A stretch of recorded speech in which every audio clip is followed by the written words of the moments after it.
নমস্কার, দেখছেন talk to Bangla. আমি অভিষেক রয়েছে আপনাদের সাথে। এই মুহূর্তে যে খবর নিয়ে উপস্থিত হয়েছি, গতকাল আপনারা জানেন একটা অল পার্টি মিটিং হয়ে গিয়েছে এবং অল পার্টি মিটিং এর মধ্যে তৃণমূল কংগ্রেস শুধু নিজেদেরকে আলাদা করে নিয়েছিল, তাছাড়া সমস্ত পার্টি মোটামুটি যোগদান করেছিল এবং সেই অল পার্টি মিটিং এর মধ্যে আমরা দেখতে পেয়েছি যে রাজনাথ সিং উপস্থিত ছিলেন, কিন্তু দেশের প্রধানমন্ত্রী উপস্থিত ছিলেন না। কিন্তু সেখানে খুব গুরুত্বপূর্ণ একটা কথা উঠে এসেছে। এস জয়শঙ্কর, দেশের বিদেশ মন্ত্রী, তিনি কি বলছেন, তিনি হঠাৎ করে একটা 90s এর যে বিগ ওয়েট সিনেমাগুলো সেখানকার একটা অত্যন্ত হট ডায়ালগ, সেরকম একটা ডায়ালগ হঠাৎ করে প্রদান করে দিয়েছেন এবং তিনি বলছেন ভারত কখনোই দালাল হিসাবে কাজ করবে। একদম সহজ কথা তিনি বলে দিয়েছেন এবং এই মুহূর্তে সেটাই খুব গুরুত্বপূর্ণ প্রেক্ষাপট হয়ে গিয়েছে যে ভারতবর্ষ যদি এটা মিডিয়েটরের কাজ করতো, এই ক্ষেত্রে পাকিস্তানকে সুযোগটা না দিয়ে, তাহলে কি সেটা দালালিতে পরিবর্তন হতো? এই যে জায়গাটা অবশ্যই খুব গুরুত্বপূর্ণ প্রেক্ষাপট তৈরি করেছে। তার কারণ বিরোধীরা জিজ্ঞেস করেছিল যে পাকিস্তান যেখানে মিডিয়েটরের কাজ করতে পারছে, সেখানে ভারতবর্ষ সেই কাজটা করতে পারলো না কেন? ইরান আমাদের বন্ধু দেশ হিসাবেই পরিচিত। সবসময় যখন পাকিস্তান আমাদেরকে অ্যাটাক করেছিল কাশ্মীরের সূত্রে, তখন ইরানকে আমরা দেখেছিলাম আমাদের পাশে দাঁড়াতে।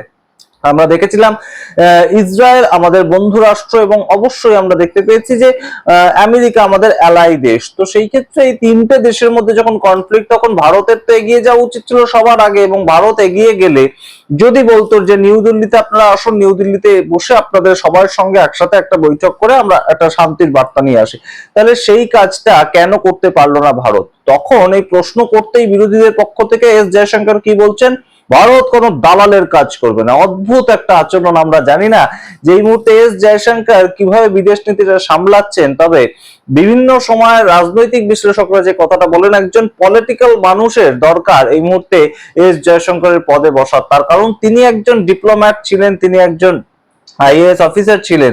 তো সেই জায়গা থেকে এই মুহূর্তে তার যে বক্তব্যগুলো, সেটা খুব একটা রাজনৈতিক হচ্ছে কি? আপনাদের সামনে পুরোটা বিস্তারিত ব্যাখ্যা করবো। এস জয়শঙ্করই যখন গত বছর ইরান আর ইসরায়েলের যুদ্ধ হয়েছিল, তখন কি বলেছিল, এই নরেন্দ্র মোদী সরকারের পক্ষ থেকে ইউক্রেন আর রাশিয়ার যুদ্ধের সময় কি বলা হয়েছিল, তখন তাদের এই দালালির যে মন্তব্য, সেটা কোথায় গিয়েছিল?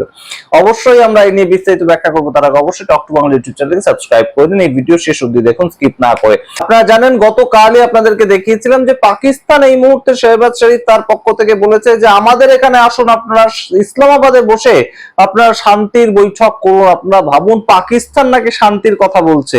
এই কথাটাও এই মুহূর্তে মেনে নিতে হবে যে পাকিস্তান একটার পর একটা মুহূর্তে আমাদের দেখতে পেয়েছি আমাদের দেশের নিরীহ মানুষকে খুন করে, রীতিমতন আতঙ্কবাদ ছড়ায়। সেই পাকিস্তান, যে পাকিস্তানকে আমরা অপারেশন সিন্দুরে একদম তছনছ করে দেওয়ার মাধ্যমে ভারত থেকে বিভিন্ন প্রতিনিধি দল, এমপিরা, সমস্ত পার্টির এমপিরা সারা পৃথিবীতে ঘুরে বেরিয়েছিল পাকিস্তানের আতঙ্কবাদী হামলা যদি হয় তাহলে সেইটার আমরা কিভাবে ঠেকাতে পারি, কিভাবে ঠেকিয়েছি সেটাকে প্রচার করার জন্য সেই পাকিস্তান শান্তির বার্তা দিচ্ছে। এবং সেটাকে প্রমোট করছেন কে? সেটাকে প্রমোট করছেন মার্কিন প্রেসিডেন্ট ডোনাল্ড ট্রাম্প। এবং সেই জায়গাটা কেন ভারতবর্ষ নিল না? কেন ভারতবর্ষ তো সবসময় ইসরায়েলের পক্ষে ছিল, তাহলে ভারতবর্ষ কেন ইরানকে এই মুহূর্তে বলতে পারলো না যে আপনারা আসুন আমাদের সঙ্গে বৈঠক করুন এবং আমরা ডাকছি ইসরায়েলকে, আমরা ডাকছি আমেরিকাকে এবং বৈঠক করে যুদ্ধ বিরতি ঘোষণা করুন? তাহলে সেটা কেন করতে পারলো না? আমরা জানি না। যদিও দেশের প্রধানমন্ত্রী তিনি বিশ্বগুরু হিসেবে গত পরশুদিন একটা ফোন রিসিভ করেছিলেন ডোনাল্ড ট্রাম্পের কাছ থেকে, সেটা তিনি নিজেই ফলো করে লিখেছিলেন, কিন্তু তার পরবর্তীতে আমরা দেখতে পেয়েছিলাম যে সরাসরি 2 ঘন্টার মধ্যে পাকিস্তানের প্রধানমন্ত্রী শেহবাজ শরীফ তার এক্স হ্যান্ডেলের যে পোস্টার সেটা শেয়ার করেছিলেন ডোনাল্ড ট্রাম্প। তো এই সামগ্রিক ঘটনায় যখন এস জয়শঙ্কর নিজেকে বলছেন যে আমরা দালাল হিসেবে কখনো কাজ করব না, তো পাকিস্তান তার মানে দালাল হিসেবে কাজ করছে এই মুহূর্তে, সেটা যদি তিনি মিনিং দেখাতে চান, তাহলে আপনাদেরকে 1 বছর আগে নিয়ে যায়, একদম একটা বছর মাত্র আগে। তখনও ইরান এবং ইসরায়েলের মধ্যে যুদ্ধ চলছে, আমেরিকা সেই যুদ্ধটার মধ্যে তখন ঢোকেনি। তৎকালীন সময়ে এস জয়শঙ্কর তার নিজের মুখ থেকে এই বার্তা বেরিয়েছিল, তিনি তো তখনও ছিলেন বিদেশ মন্ত্রী। তো তিনি বলছেন, don't underestimate the importance of communication in difficult Times. অর্থাৎ আপনারা কথাবার্তা আলোচনা পর্বের যে ইম্পর্টেন্স, সেটাকে কখনো আন্ডার এস্টিমেট করবেন না। এস জয়শঙ্কর বলছেন, যিনি আজকে বলছেন আমরা দালাল নয়, আমরা এসবের মধ্যে ঢুকবো না, তিনি এটা 1 বছর আগে বলেছিলেন। এবং তার সঙ্গে তিনি বলছেন, if there are things to be said and passed on and back, I think those are all contributions that we can make. অর্থাৎ আমরা যদি কথাবার্তা বলার মাধ্যমে এই যে গুরুত্বপূর্ণ কঠিন একটা যুদ্ধের পরিস্থিতি সে সময়টাকে পাস করে যেতে পারি, তাহলে অবশ্যই এই মুহূর্তে আমাদের সেটার ক্ষেত্রে কন্ট্রিবিউট করা দরকার। তো তখন ভারতবর্ষ কন্ট্রিবিউট করতে চেয়েছিল কিংবা কন্ট্রিবিউট করতে উদ্যত হয়েছিল, তো এখন সেটা দালালি হয়ে যাচ্ছে কিভাবে?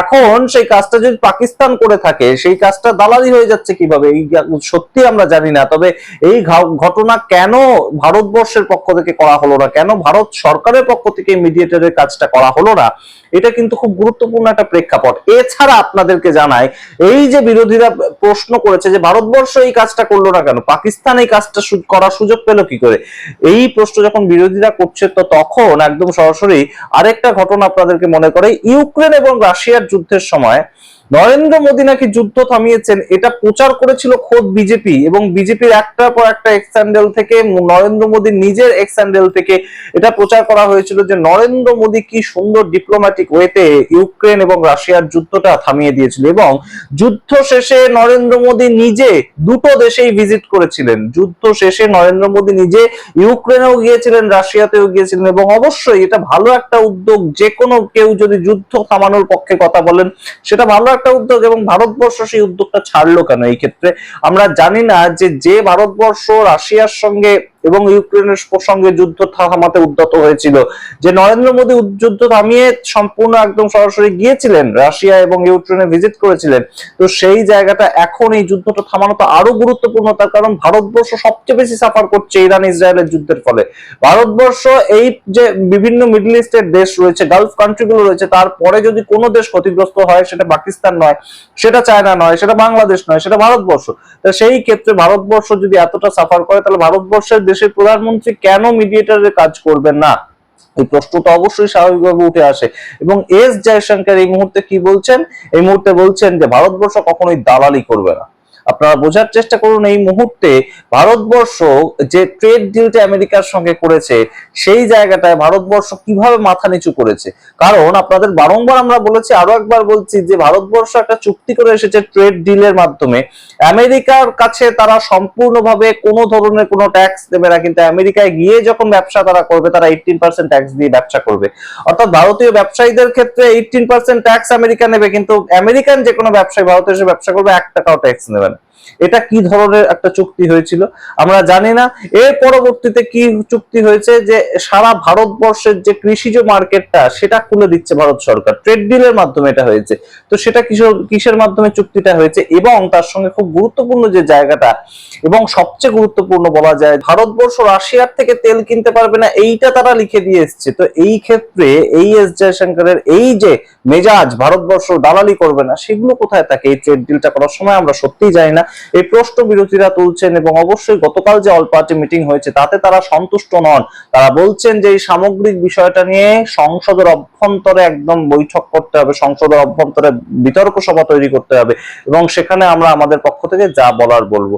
অত্যন্ত গুরুত্বপূর্ণ প্রেক্ষাপট আপনাদের সামনে রাখলাম। সংসদের অভ্যন্তরে এই মুহূর্তে এই নিয়ে বিতর্ক হয় কিনা, নাকি শেষ পর্যন্ত শুধুমাত্র এস জয়শঙ্কর তিনি বলে দিলেন আমরা দালালি করব না, নরেন্দ্র মোদী দুটো সভাতে দুটো দাঁড়িয়ে স্পিচ দিয়ে দিলেন, এবং হরদীপ পুরী বলে দিলেন আমাদের কাছে যথেষ্ট পেট্রোল রাখা আছে, তাতেই ভারতবর্ষকে এই মুহূর্তে সন্তুষ্ট হয়ে থাকতে হবে। আমরা জানি না, যেমন যখন ঘটনা ঘটবে আপনাদের সামনে রাখার চেষ্টা করবো। আপনারা দেখতে থাকুন টক টু বাংলা। আপনাদের মতামত অবশ্যই কমেন্ট বক্সে কমেন্ট করুন সামগ্রিক ভিডিও সূত্র ধরে, এবং অবশ্যই সাবস্ক্রাইব করতে ভুলবেন না।